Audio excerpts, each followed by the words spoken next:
Chapitre 17, le Pax et l'union libre.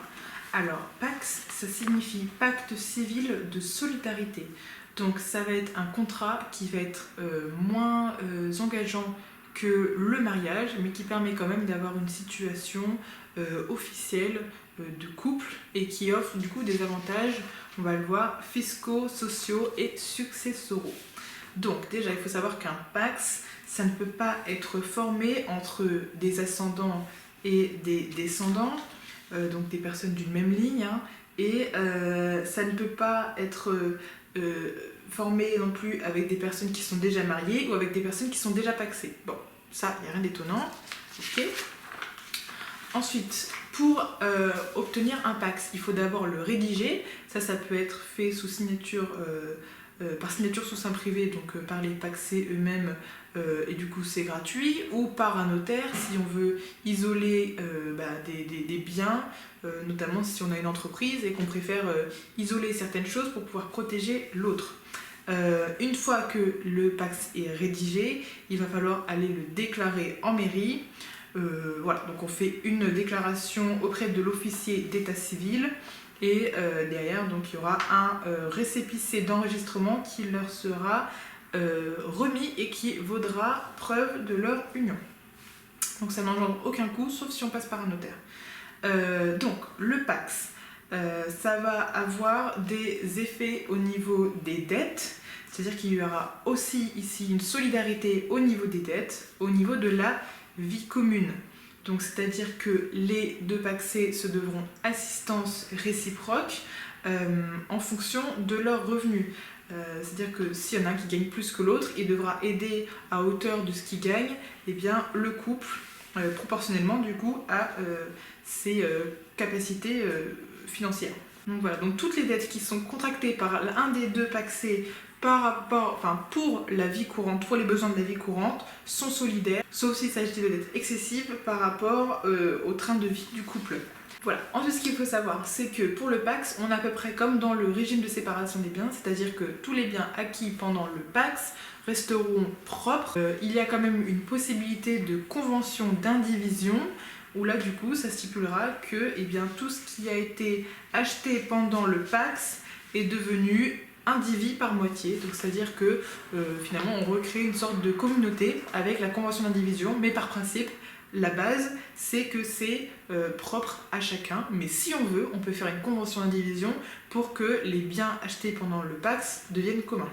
Donc contrairement au mariage, où comme je vous l'ai dit, par exemple avec le régime légal, en cas de décès, la moitié revient au survivant, et bien là, il n'y a pas d'héritage légal qui va aller directement au survivant. Il faut absolument qu'il y ait un testament qui déclare que l'autre paxé obtiendra du coup les biens que j'avais moi qui suis décédée.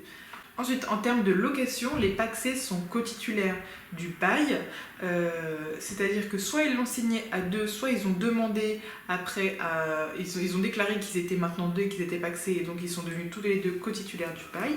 Et donc ils sont solidaires pour le paiement des dettes relatives au logement. Le loyer et les charges, ils devront le payer à deux. En cas de décès d'un des deux paxés, il y a la jouissance gratuite du logement pendant 1 an. Je ne sais pas si vous vous rappelez de cette règle. Voilà, de plein droit, 1 an après le décès, le paxé pourra rester dans le logement gratuitement. Si un des deux paxés décide de quitter le logement, il devra quand même continuer de payer les loyers parce qu'ils sont solidaires au niveau des dettes. Jusqu'à ce que le Pax soit rompu, il devra continuer de payer le loyer. Ok, donc la jouissance gratuite de logement pendant 1 an, c'est pour les paxés, mais aussi les concubins. Si les concubins ont vécu ensemble pendant au moins 1 an dans le logement, donc dans ce cas-là, le concubin restant suite au décès pourra rester dans le logement gratuitement 1 an et le transfert du bail se fera avec lui, automatiquement. Donc l'union libre, voilà. Donc l'union libre, c'est vraiment c'est des couples, c'est des couples qui sont officiels, et en fait ce sont des couples qui sont caractérisés par le fait qu'ils vivent ensemble et qu'ils vivent ensemble longtemps dans la durée. Donc à partir de là, on peut parler de concubins. Donc après, les concubins n'ont aucun bien en commun, ils ne sont pas solidaires entre eux, ils n'ont pas de droit à des successions, légales en tout cas, et ils n'ont pas de régime fiscal de faveur. Donc en fait, c'est comme un couple normal qui ne serait pas officiel. Voilà. Après, il est possible de prévoir en cas de séparation le partage de biens. Donc ça peut se faire avec un acte de concubinage devant le notaire. Et il est aussi possible d'obtenir un certificat de concubinage en mairie, ce qui permet de bénéficier de certains avantages, comme par exemple le versement de prestations familiales, le remboursement de la sécurité sociale, etc. Au niveau du logement, donc celui qui achète reste seul propriétaire, sauf si ils achètent à deux, et dans ce cas-là, on est dans l'indivision. Il est possible d'insérer une clause de tontine. Alors là, si vous mettez ça dans votre copie, donc c'est une clause de tontine. Donc quand vous achetez à deux, vous insérez une clause de tontine qui rend le dernier vivant propriétaire de la totalité du bien. C'est-à-dire que ça permet du coup, même si c'est en indivision, de finalement redonner la totalité à celui qui reste.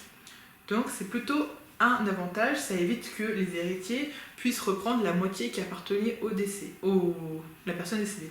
Donc ça c'est en cas d'un logement qui serait acquis, en cas de location, soit il n'y a qu'un seul concubin qui a signé le contrat, et dans ce cas-là, si jamais il y a une séparation entre les deux, eh bien, le concubin qui n'a rien signé ne pourra pas rester dans les lieux. Mais par contre, s'il y a un cas de décès, du coup, on retombe sur la possibilité de rester gratuitement dans les lieux s'ils sont restés au moins 1 an ensemble concubins. Et pareil, transfert du bail. Si jamais les deux concubins ont signé le bail, alors on est dans le cadre d'une colocation et donc tous les deux auront les mêmes droits et les obligations envers le bailleur. Donc ça veut dire que si jamais il y a une séparation, le bail pourra continuer avec l'autre colocataire. Si jamais il y a un décès, pareil, le bail continue avec le colocataire survivant.